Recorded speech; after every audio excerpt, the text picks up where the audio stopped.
Video మామూలుగా వస్తుంది. Video 31వ కీర్తన. యెహోవా నీ శరణు చొచ్చి ఉన్నాను, నన్నెన్నడును సిగ్గుపడనీయకు. నీ నీతిని బట్టి నన్ను రక్షింపు. నాకు నీ చెవియొగ్గి. హల్లెలూయా. ఎంత నిరీక్షణ, ఎంత విశ్వాసం.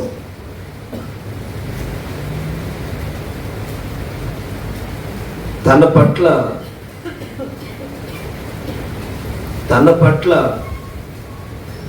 తన దేవుడు ఏమై ఉన్నాడో, ఏమి చేయబోతున్నాడో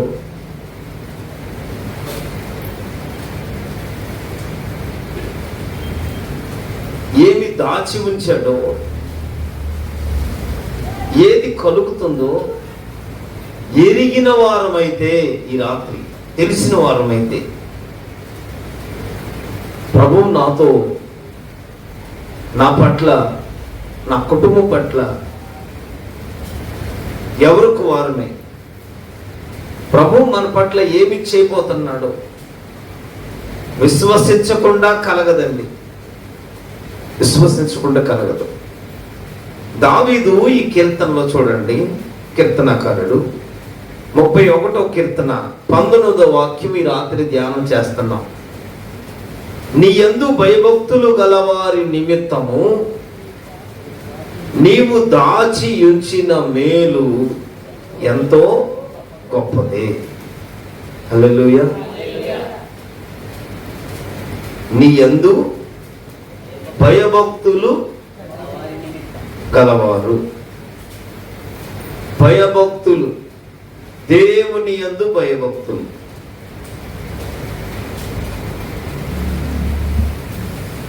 నీ యందు భయభక్తులు కలవారి నిమిత్తం. భయభక్తులు ఉన్నాము. భయము భక్తి, భయము భక్తి ఎవరం అలవాటు చేసుకుంటున్నాము. దేవుని యందు మనం లోకంలో ఉన్నాం. దావీదు లోకంలోనే ఉన్నారు. అప్పుడు మనకు కలిగినట్లయితే అట్టాగే ఉన్నారుగా.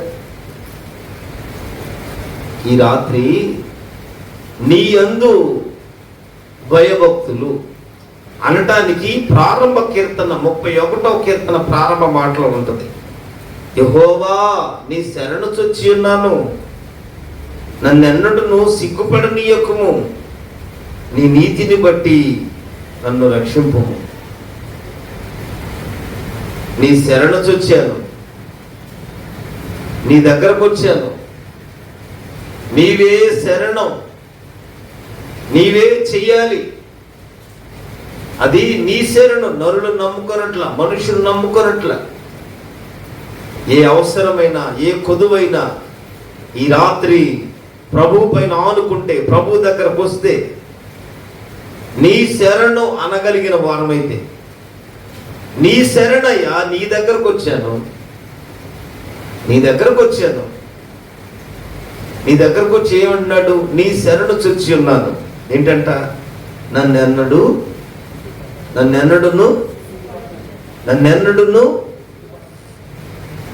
దేవుని పిల్లలు తమ దేవుణ్ణి కలిగి సిగ్గుపడేవారుగా కాదు అంటున్నాడు. నన్ను ఎన్నడూ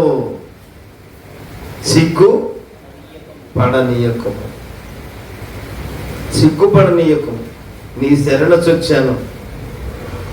మీ దగ్గర లేనిది, మీ వలన కానిది, మీరు ఇవ్వనిది, మీ దగ్గర కలుగనిది ఏమీ లేదు. ఒకవేళ లేదు అంటే నేను సిగ్గుపడిపోతా. అర్థమైందా? ఒకవేళ ఇది లేదు, నువ్వు అడుగుతున్నది లేదు నా దగ్గర, నువ్వు అడుగుతున్నది నేను చేయలేను, నువ్వు అడుగుతున్నది నేను చేయలేనిది, భారమైనది, నా వల్ల కానిది అంటే సిగ్గుపడిపోతాం.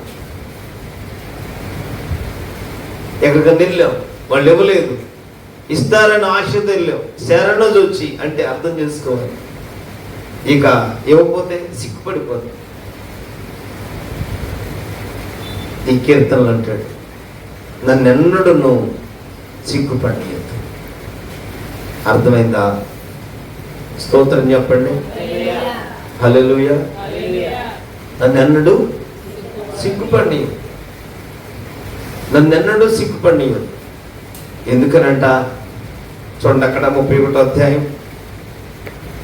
నీ నీతిని బట్టి, ఆమేన్, నీ నీతిని బట్టి. ఇట్లాంటి ప్రార్థన ఎంతమంది దగ్గర ఉందో. ఎన్నిసార్లు మనం దేవుని మీద ఒకవేళ విశ్వాస జీవితంలో పరీక్షలు ఇంకా రావట్లా, ఒకవేళ భక్తి జీవితంలో తెలిసి తెలిసి తొలగిపోకుండా తెలిసిన దాంట్లో మనకు కలిగిన పరిశుద్ధ జీవితంలో ఎప్పుడైనా ఒక కార్యం జరగలేదు, ఒక మేలు ప్రభు దగ్గర మనకు కలగలేదు, మనమైతే వెంటనే ఏమంటామంటే, ఇక దేవుడేమి నాకేమి చేయలేదు. మనం ఇలా అడగంగా నా నీతిని ఎదుగుతాం, మన నీతిని ఎదుగుతాం. నేను అబద్ధం ఆడట్లేదయ్యా, నేను జాగ్రత్తగానే ఉన్నాను, నేను పరిశుద్ధంగానే ఉన్నాను, నేను ఎవరిది ఆశించట్లేదు, నా పని నేను చేసుకుంటున్నా, నా బ్రతుకు నేను బతుకుతున్నా, నా వైపుగా నేను వెళుతున్నా, నా పని నేను చేసుకుంటున్నా, నా మార్గము నన్ను నేనుగా ఆ ఇంటి అనుభవం, తన నీ నీతిని బట్టి కలిగిన వాక్కు, నీ శరణొచ్చి, మరొకటి నన్నెన్నడూ సిగ్గుపడనీయొద్దు అన్న ఆత్మ సంబంధమైన అనుభవం ఉంటే, ఆత్మీయతలో అనుభవంగా కలిగి నడిచే వారమైతే, కలిగిన మేలులన్నీ చూసుకుంటే, దావీదు కీర్తనలో 19వ వాక్యం అంటాడు కదా, నీ నీతిని బట్టి, ఆమేన్. చూడండి అక్కడ, నీ యందు భయభక్తులు గలవారి నిమిత్తము, 19వ వాక్యం, నీవు దాచి ఉంచిన మేలు ఎంతో గొప్పదే. ఎక్కడంట? నీ యందు భయభక్తులు. నేను ఒక్కడనే పొందుకునేదైతే నా సొంతం. అర్థమైందా? స్తోత్రం చెప్పండి. నా ఒక్కడికే, నా వ్యక్తిగతమైన నాది. మరి ఈ రాత్రి వాక్యం ఉంటున్న మనమందరం నీ యందు ఎవరు భయభక్తులు గలవారుగా ఉంటారో, నీ శరణునికి ఎందరు వస్తారో, నీ పైన ఎందరు ఆనుకుంటారో, ఎందరు నీ నీతి మార్గాన్నే కోరుకుంటారో, ఎందరు నీ యందు విశ్వాసము కలిగి ఉంటారో, ఎందరు నీ యందు ఆశ్రయ శైలము, ప్రాకారం కలిగి ఇల్లు మేము కలిగిన వాడు, ఆమేన్, హల్లెలూయా. మేము కలిగిన వాడు ప్రాకారం కలిగిన ఇల్లు, మేము కలిగిన వాడు ఆశ్రయ శైలం, దుర్గము. మా ప్రభు మమ్మల్ని సిగ్గుపరచడు అంటే నీ యందు భయభక్తులు గలవారి నిమిత్తము. చెప్పండి, స్తోత్రం చెప్పండి. నీ యందు ఒకరికేనా? ఎంతమంది భయము భక్తి కలిగి ఉన్నాం? ఎంతమంది భయభక్తులు కలిగి ఉన్నారు? భయభక్తులు గలవారికి ఏం దొరుకుద్ది? 1, 2, 3 మాటలు ధ్యానం చేద్దాం. చూడండి, కీర్తనల అధ్యాయం చేద్దాం.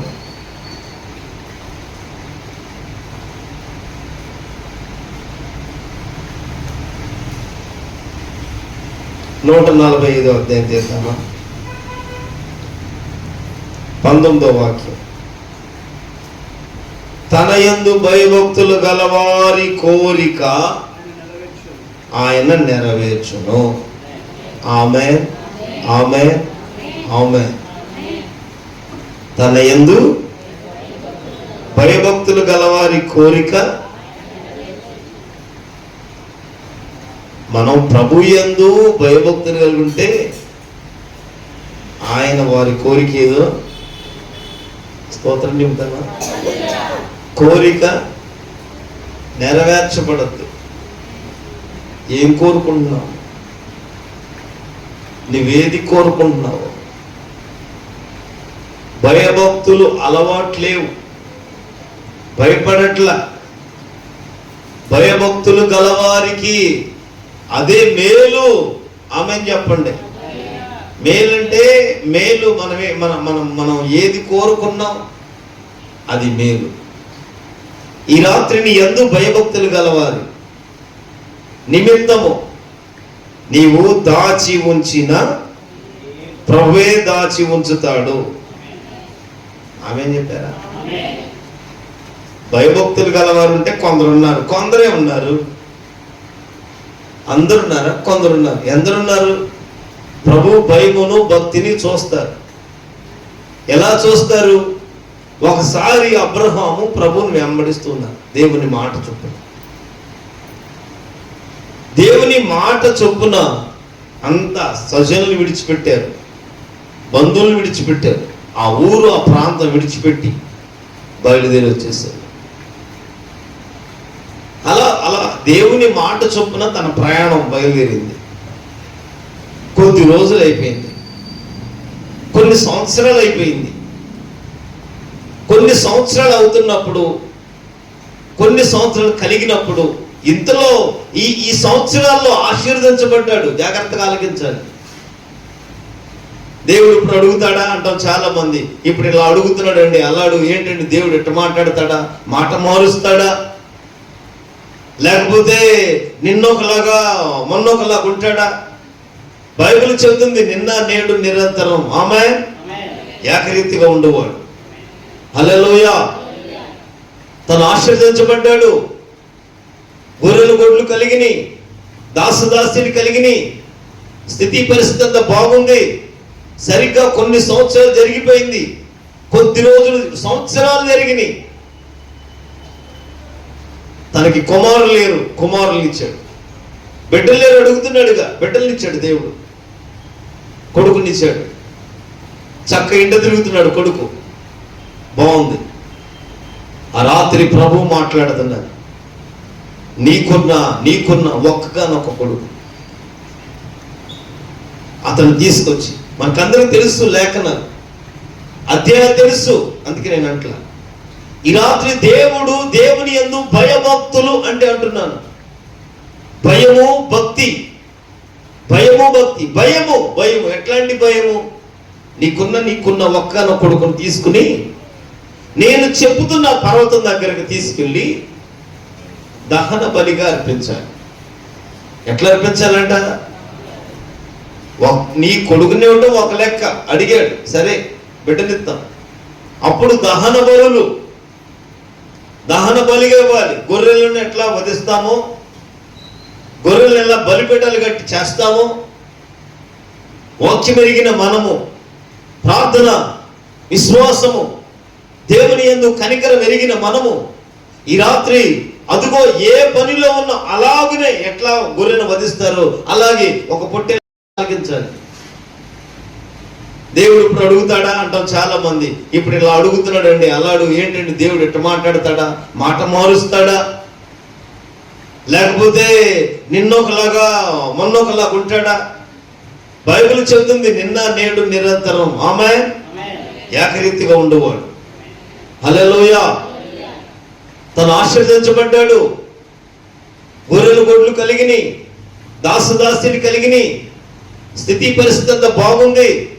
సరిగ్గా కొన్ని సంవత్సరాలు జరిగిపోయింది, కొద్ది రోజులు సంవత్సరాలు జరిగినాయి. తనకి కుమారులు లేరు, కుమారులు ఇచ్చాడు. బిడ్డలు లేరు, అడుగుతున్నాడుగా, బిడ్డల్ని ఇచ్చాడు దేవుడు. కొడుకునిచ్చాడు. చక్క ఇంట తిరుగుతున్నాడు కొడుకు, బాగుంది. ఆ రాత్రి ప్రభు మాట్లాడుతున్నాడు, నీకున్న ఒక్కగానొక్క కొడుకు అతను తీసుకొచ్చి, మనకందరికి తెలుసు లేఖనాలు, అధ్యాయం తెలుసు, అందుకే నేను అంటలా. ఈ రాత్రి దేవుని యందు భయభక్తులు అంటే అంటున్నాను. భయము భక్తి. భయము ఎట్లాంటి భయము? నీకున్న ఒక్కన కొడుకుని తీసుకుని నేను చెబుతున్న పర్వతం దగ్గరికి తీసుకెళ్ళి దహన బలిగా అర్పించాలి. ఎట్లా అర్పించాలంట? నీ కొడుకుని ఇవ్వడం ఒక లెక్క, అడిగాడు, సరే బిడ్డనిస్తాం. అప్పుడు దహన బలిగా ఇవ్వాలి. గొర్రెలను ఎట్లా వధిస్తామో, గొర్రెలను ఎలా బలిపీఠాలు కట్టి చేస్తామో, వాక్యం ఎరిగిన మనము ప్రార్థన, విశ్వాసము, దేవుని యందు కనికరం ఎరిగిన మనము ఈ రాత్రి అదుగో ఏ పనిలో ఉన్న అలాగనే ఎట్లా గొర్రెను వధిస్తారో అలాగే ఒక పొట్టేలను అర్పించినట్టుగా బలిపీఠం రాళ్లతో కట్టాలి, బలిపీఠం మీద పెట్టాలి. బలిపీఠం పెట్టి ఉన్న కొడుకుని చేయాలి, బలిర్పించాలి. నా ప్రియ సహోదరులారా, అంతే.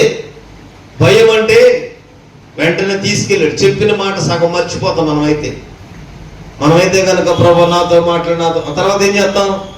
అమ్మో కొడుకునివ్వాలంట. ఈ రోజులైతే కనుక ఇక వెంటనే ఏం చెప్తామంటే కొడుకునివ్వాలంట దేవునికి. మా కొడుకే కావాలా, మా బిడ్డలే కావాలా? అసలు దేవుడి అడగడమ్మా. నాకు తెలుసు 20 ఏళ్ళ అనుభవంలో ఇట్లాంటి మాట ఎప్పుడు ఇలా నేను మాకైతే ఇట్లాంటివి లేవు. అదంటే బైబిల్లో ఉంది, అప్పుడు ఉంది. కానీ ఇప్పుడు అడగడు దేవుడు అట్లా మాట్లాడు. అసలు ఇక్కడ విషయం ఏంటంటే అబ్రహాము దేవునికి భయపడుతున్నాడా లేదా అనేది, నీ గొర్రెల్ని ఇచ్చావా బిడ్డల్ని ఇచ్చావా అనేది కాదు. అబ్రహాము ఎంత విశ్వాసం కలిగి ఉన్నాడో, సంవత్సరం ఎదుగుతూ ఉండగా, సంవత్సరాలు జరుగుతూ ఉండగా, మరొక సంవత్సరం వస్తూ ఉన్నప్పుడు తాను కలిగిన ఆస్తి, తన కలిగిన సంపద, తన కలిగినవన్నీ ఒక ఎత్తు, తనకి ఏది కొదువుకుందో అది కొదువులో ఉన్నప్పుడు తన బిడ్డ తన కుమారుని ఇచ్చిన తర్వాత ఆ కుమారుడు అంటున్నాడు, నీకున్న కొడుకును తీసుకొచ్చి నా కొరకు దహన బలిగా అర్పించు. భయం అసలు భయపడతాడా లేదా అనేది అర్థమైతే ముందుగా అబ్రహాం ఏమి సందేహించలే. పనివాడు తీసుకుని వచ్చాడు. పనివాడు కింద ఉన్నారు. ఏ పర్వతం అన్నారో ఆ పర్వతం దగ్గర తీసుకెళ్ళాడు. ఆ పర్వతం దగ్గరికి వెళ్ళిన తర్వాత మళ్ళీ ఆలోచన చేయలే. బలిపీఠం కట్టుకున్నాడు. బైబిల్ చెబుతుంది బలిపీఠం కట్టుకున్నాడు. బలిపీఠం కట్టుకుని బలిపీఠం మీద పెట్టేసేసాడు.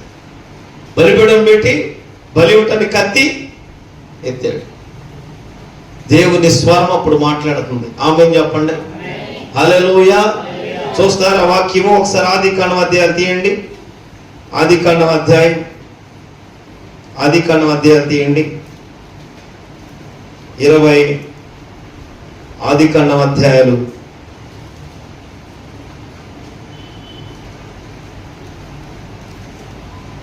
ఆదికాండం అధ్యాయం చేద్దామా?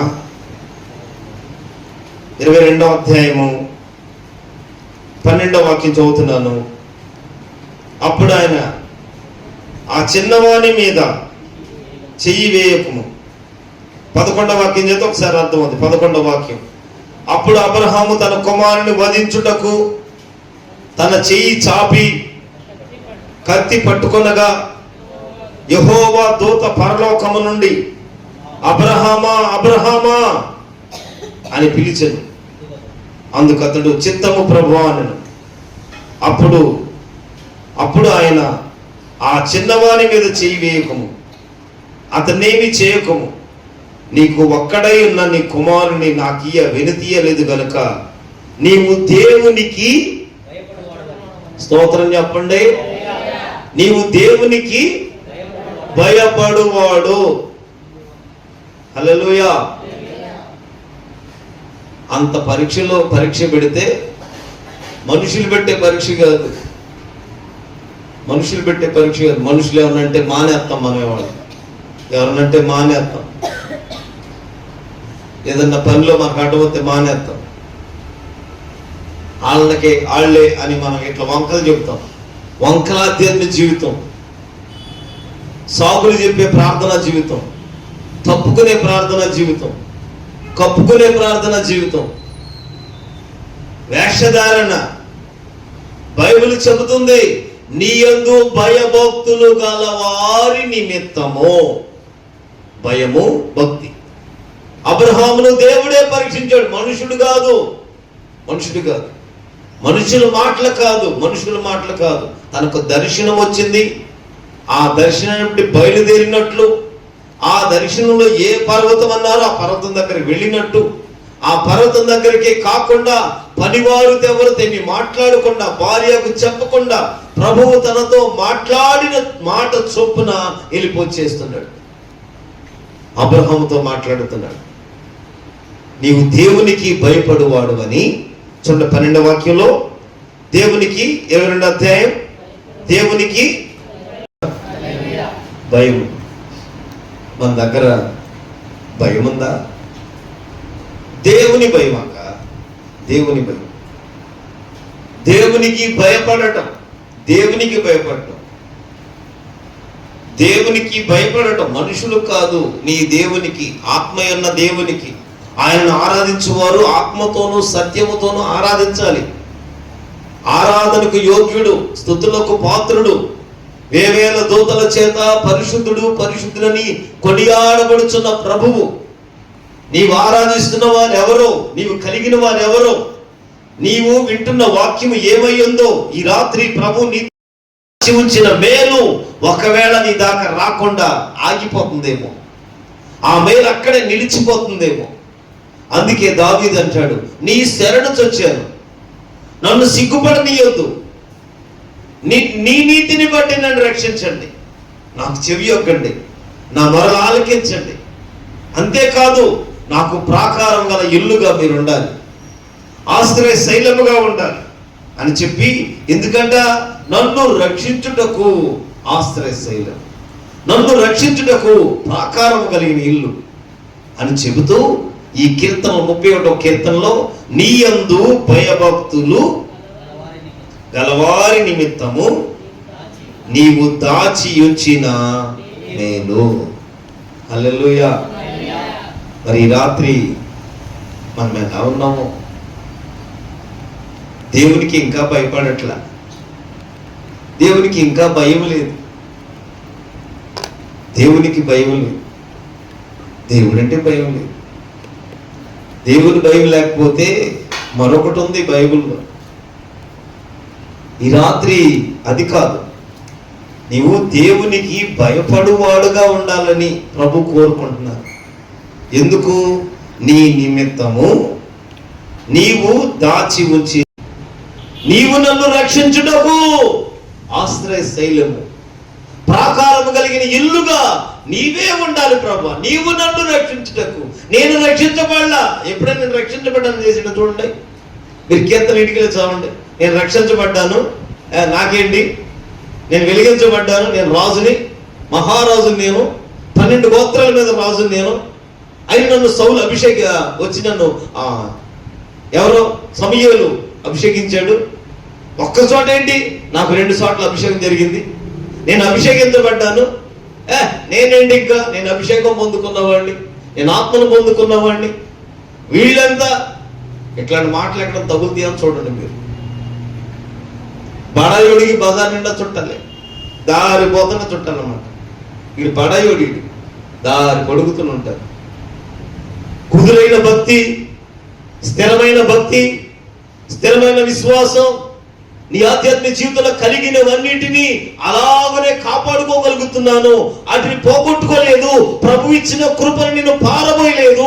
ప్రభు ఇచ్చిన పనికి నేను సమకాలికుడికి ఉన్నానా, సరిపోతున్నానా?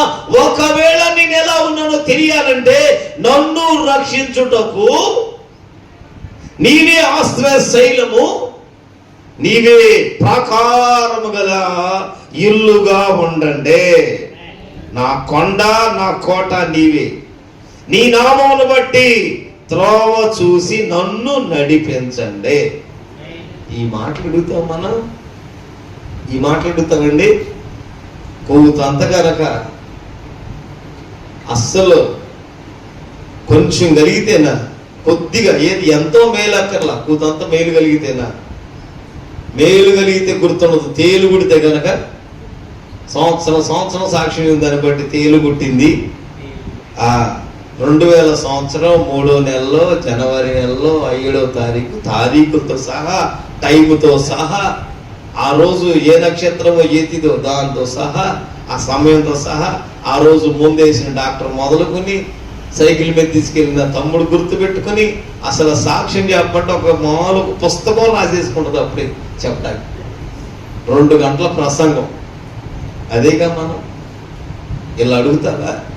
రక్షించబడ్డావుగా, ప్రభు రక్తంలో కడగబడ్డావుగా, సిలువు ముద్ర ఉందా? ముద్ర పొందుకున్నావా? ముద్రించబడిన ఆధ్యాత్మిక జీవితమేనా ఈ రాత్రి?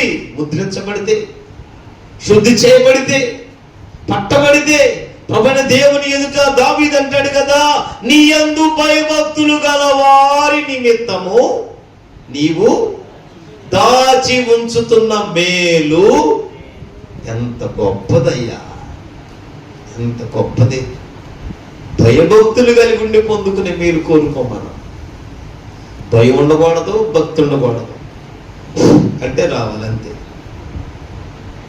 తెల్లారిపాటికి వచ్చేది. అప్పుడు త్వరితంగా వచ్చినది ఏది? నిలవదక్కాయి. త్వరితంగా వచ్చింది ఏది? నిలవదు. అట్లా ఆశపడమాక, పేరాశ పెద్దమ్మలాగా అట్లా ఆశపడమాక, త్వరితంగా వచ్చేదాని వైపు చూడమాక. ఎట్టాకున్నాడు రేగుతుంటమే దేవుని స్తోత్రం. నేను అల్లి చెప్పండి, నా దేవుడు ఎప్పుడూ ఇస్తాడు. ఆమె త్వరితంగా రావాలి, తెల్లారిపాటి రావాలి. ఏది ఇక యువుని చూస్తే వాళ్ళని పోల్చుకుంటాము. భక్తి జీవితం అది కాదు. ఏపుకు వచ్చిన శ్రమలో ఒక చిన్న శ్రమ అయితే మనం అంటామండి, ఏమన్నా నిబ్బరం తెచ్చుకుంటామా? వాక్యం చదువుతున్నాగా, వాక్యమే చదువుతాం కాదంటూ. శ్రమ వస్తే, శ్రమ తాళుకుంటే, ఈ 50 దినాల ప్రార్థనలో అసలు ఎంత శోధనం. ముందు పిల్లలకి జ్వరం వచ్చింది, సరే బ్లెస్సీ స్కూల్లోకి వెళ్ళి పడిపోయింది. చెయ్యి కట్టు, చేతి కట్టేపిచ్చాం. మళ్ళా ఆ బ్లెస్సింగ్ చూపించి తీసుకొచ్చి 2 రోజులు అవుతుంది, మళ్ళీ జ్వరం, చేతి నొప్పులు వచ్చేస్తాయి. ఒకటికొకటి. ఇప్పుడు ఇంకా ఏం లేక అట్లాగే ప్రార్థనలు నడుస్తూ ఉంటాయి. ఒక శ్రమలో మనకు వచ్చిన శ్రమల్ని మనం ఎన్నిసార్లు చెప్పుకుంటున్నాం. ఏపు కలిగిన శ్రమలో మనం ఎదుర్కొంటాం. అసలు మన వాక్యాలు అయితే చక్కగా చదువుతాం, చదివితే. ఇప్పుడు అయ్యగారు చదువుతుంటే అయ్యగారి కంటే ముందు విశ్వాసులు స్పీడ్గా చదివేస్తారు వాక్యాన్ని. టక చదివేసేస్తారు. ఒక్క శ్రమ వచ్చిందంటే, ఒక్క బాధ వచ్చిందంటే ఇక ఆ గుడికి, ఆ పాస్టర్ గారికి రోమా పత్రిక 16 వందలు చెప్పేస్తారు. ఆ గుడికి ఇల్లు కానించి బాధలేనండి మాకు. ఆ గుడిని ఉత్తరం తిప్పితే బాగుంటుందండి, దక్షిణం తిప్పితే బాగుంటుందండి, తూర్పు పేసింగ్ బాగుంటుంది. ఇదేగా మనం చెప్పేది. పేసింగ్లు పాసింగ్లు కానీ మనకు కావాల్సింది ప్రార్థన. దేవుని యందు భయభక్తులు కలిగి ఉంటే ఆమేన్. చూడండి, నా కోట నా కొండ నీవే, నీ నామమును బట్టి ఆమేన్. చూస్తారా 31వ కీర్తన 2వ వాక్యంలో 3వ వాక్యం, నా కోట నా కొండ నీ నామమును బట్టి త్రోవ చూపి. హల్లెలూయా. నన్ను అడుగుతాం. ఎట్టడుగుతాం? ఈ ప్రార్థన అడుగుతావా? నన్ను రక్షించు, నన్ను నడిపించు, నన్ను బలపరచు, నన్ను లేవనెత్తు. మనం ప్రార్థన చేస్తాం. పక్కన వాళ్ళు, ప్రభా వాళ్ళే బాగున్నారు ప్రభా, ఇంకా నన్ను ఎందుకు ఆశీర్వదిస్తావులే. అయ్యగారేమో వాళ్ళనే ప్రేమిస్తాడు. ఇప్పుడు అయ్యగారు ప్రేమించేది ప్రార్థనలో పెడతాం, వాళ్ళు బాగుపడేది ప్రార్థనలో పెడతాం. వాళ్ళ స్థితుల కోసం అడుగుతాం, వాళ్ళ కోసం అడుగుతాం. ఇక నీ కోసం అడిగేది ఏమి లేదుగా. నువ్వు వచ్చిన కాదు ఏంటంటే ఎవరు ఉన్నారు, సీసీ కెమెరాలు ఎంత కొత్త, నీ లైట్లు అంతేగా. నువ్వు వచ్చి ఇవన్నీ పెట్టుకుని దీన్ని భద్రంగా స్టోరేజ్ చేసుకెళ్ళి ఒక్క పొల్లు అయ్యగారన్న ప్రసంగం మర్చిపోతాడు, కానీ మా తల్లి మర్చిపోదు. కృపామృతం. హల్లెలూయా. అసలు మర్చిపోతే ఇక మర్చిపోయే అవకాశం ఏమి ఉండదు. కరెక్ట్గా మొక్క మొక్క ఎట్ట చెప్పాడో అట్ట చెప్పు. ఇదేగా మనకు వచ్చింది. అంతేగాని నన్ను నడిపించు ప్రభా, నా త్రోవలు, నా కొండగా, నా కోటగా, నాకు ఆశ్రయ దుర్గముగా, నా ప్రాకారం కలిగిన ఇల్లుగా నన్ను రక్షించుటకు నీవే దిగి వస్తున్నావు. వచ్చిన వాడు సజీవుడు, తన కృపతో మరలా బలపరుచునుగాక. నన్ను రక్షించయ్యా, నన్ను రక్షించు. నన్ను రక్షిస్తే ఎన్ని మార్లు అడుగుతున్నాడు. మీరు లేఖనం చదవండి, ఎన్ని మార్లు రక్షించమనే ప్రార్థన, రక్షించమనే ప్రార్థన. నిన్న రక్షించండి. మనం అంటాం, అమ్మో పద్దాకి ఈ మాట అడిగితే మళ్ళీ ప్రభు ఏమనుకుంటారు, ఆయన ఎందుకు ఇబ్బంది పెడతాం. మొన్న ఒకళ్ళు అన్నారు, పాస్టర్ గారిని ఎందుకు బాధ పెడతాం, అమ్మగారి బాగా బాధలో ఉన్నాడు, పిల్లలకు బాగా బాధలో ఉన్నాడు, ఆయన ఎందుకులే ఇబ్బంది పెడతాం. ఆయనే ఇబ్బందులో ఉండి ఆయనే చేస్తున్నాడు, ఆయన గారే చూసుకుంటున్నాడు. పగలేమన్నా పనులు, మరి చర్చిల పనులు సాయంకాలం చేసుకుంటున్నాడు, ఆయన ఎందుకు ఇబ్బంది పెడతాం. అంతే. మన అభిమానం వల్ల ఏంటంటే, మన అభిమానం ఏంటి, ఇదేగా దురాభిమాన పాపం. అర్థమైంది మీకు ఏమన్నా? అభిమానం దురాభిమానం ఇదేగా. అసలు నువ్వు ఎందుకు, నిన్నేమన్నా ఎవడు రక్షించారో కూడా నీకు లేదు, రక్షించడం అనవసరం నీకు. నీకేంటంటే ఇప్పుడు ఓదార్పు బయలుదేరింది, ఇక ఈ రకమైన ఓదార్పు. కనుక ప్రభువు నన్ను నడిపించాలి, నన్ను రక్షించాలి, నన్ను బలపరుచయ్యా. ఎట్లా? నా కోట, నా కొండ, నా ఆశ్రయ శైలము, ఆశ్రయ శైలం. నన్ను రక్షించుటకు ప్రాకారం కలిగిన ఇల్లుగా నీవే ఉంటే. ఆమేన్. అందుకంటాడు, నీ యందు భయభక్తులు గలవారి నిమిత్తం నీవు దాచి ఉంచుతావు. హల్లెలూయా. ప్రభువు దాచి ఉంచుతున్నారు. ఆమేన్. ప్రతి ఒక్కరు పొందుకోబోతున్న ఈ సంవత్సరం ఆమేన్ చెప్పండి. ప్రతి మేలుతో ప్రభు తృప్తిపరచబోతున్నాడు. మేలుతో హృదయాలు తృప్తిపరచబడుతున్నాయి. దాచి ఉంచిన దేవుడు ఇస్తాడు. ఆమేన్ చెప్పండి. వాని క్రియలు చొప్పున జీతం ఇచ్చుటకు. హల్లెలూయా. ప్రభు దగ్గర జీతం ఉంది. నీవెలా ఉన్నావు? పరిశుద్ధుడువా, నీతిమంతుడువా, యథార్థపరుడువా, ఎలా ఉన్నావో, నీవెలా ఉన్నావో, నేనెలా ఉన్నానో, మనల్ని బట్టి ప్రభు తన జీతం ఇవ్వడానికి బయలుదేరుతున్నారు. నీ యందు భయభక్తులు గలవారి నిమిత్తం నీవు దాచి ఉంచిన మేలు ఎంత గొప్పదో. హల్లెలూయా. గొప్పగా ఆలోచించగలగాలి ప్రభువును, గొప్పగా ఎదురు చూడాలి నీ దేవుని ఎదుట. నీ దేవుడు సమస్తము చేయగలడు. మా దేవుడు చేయగలడు. నీవు మోకరించావు, నీ ప్రార్థన, నీ మోకరించావు, నీ అవిశ్వాసమా, నువ్వు మోకరించావు. భక్తిహీనతనే అడ్డుగా ఉందా? అయితే ఈ రాత్రి భక్తిహీనత విరగొట్టబడును గాక. భక్తిహీనతలో విరగొట్టబడాలి. భక్తిహీనత, బలహీనుడంటే రక్తంలో ఎట్లా ఉంటాడో, భక్తిహీనత, భక్తిలో శక్తి లేదు, ప్రార్థనలో శక్తి లేదు, సారం లేదు, విశ్వాసం లేదు. అరే ఎందుకు లేవు? క్రియలు లేవు, ఏమీ లేకుండా ఎంతకాలం ఉన్నామో ఈ రాత్రి మరలా మొర్రపెట్టు. బైబిల్ చెబుతుంది, నేను నీకు ఉత్తరం ఇస్తాను. ఆమేన్. మొర్రపెట్టు, నేను నీకు మొర్రపెట్టు, నీ మొర్రలను నేను ఆలకిస్తా. మొర్రపెట్టు, నేను నిన్ను రక్షిస్తా. మొరపెడుతూ ఆయన కృప కొరకే ఆమేన్ కనిపెట్టుకో. హల్లెలూయా. కృప కలుగునుగాక, కృప కలుగునుగాక, కృప కలుగునుగాక. కృప కొరకే కనిపెట్టాలి. మరి ఈ రాత్రి నీ ప్రార్థన అనుభవం భయభక్తులు గలవారికి ఆయన చూడండి, మాట చదువుకుందాం. 19వ వాక్యం. నీ యందు భయభక్తులు గలవారి నిమిత్తం నీవు దాచి ఉంచిన మేలు ఎంతో గొప్పది. హల్లెలూయా. మేలు ఎంతో గొప్పది. ఆమేన్ చెప్పండి. మేలు ఎంతో గొప్పది. 147వ కీర్తన చూడండి, ఆ మాట చదువుకుని ప్రార్థన చేసుకుందాం. 147వ కీర్తన 11వ వాక్యం. తన యందు భయభక్తులు గలవారి యందు తన కృపకు కనిపెట్టు వారి యందు యెహోవా ఆనందించుచున్నాడు. ఆమె చెప్పండి. ఆమె చెప్పారా? అడిగితేనే చెప్తారు. అందరికి వందనాలు, స్తోత్రం చెప్పండి అమ్మా. హల్లెలూయా చెప్పండి. హల్లెలూయా. చూడండి 147వ కీర్తన ఒకసారి ఏంటంట,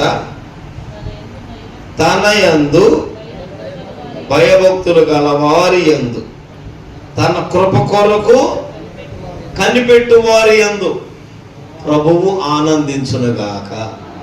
ప్రభువు ఆనందించునుగాక. ప్రభువు ఏం చేయాలి? ప్రభు ఆత్మను దుఃఖ పెట్టకూడదు. ఆత్మను దుఃఖ పెట్టకూడదు.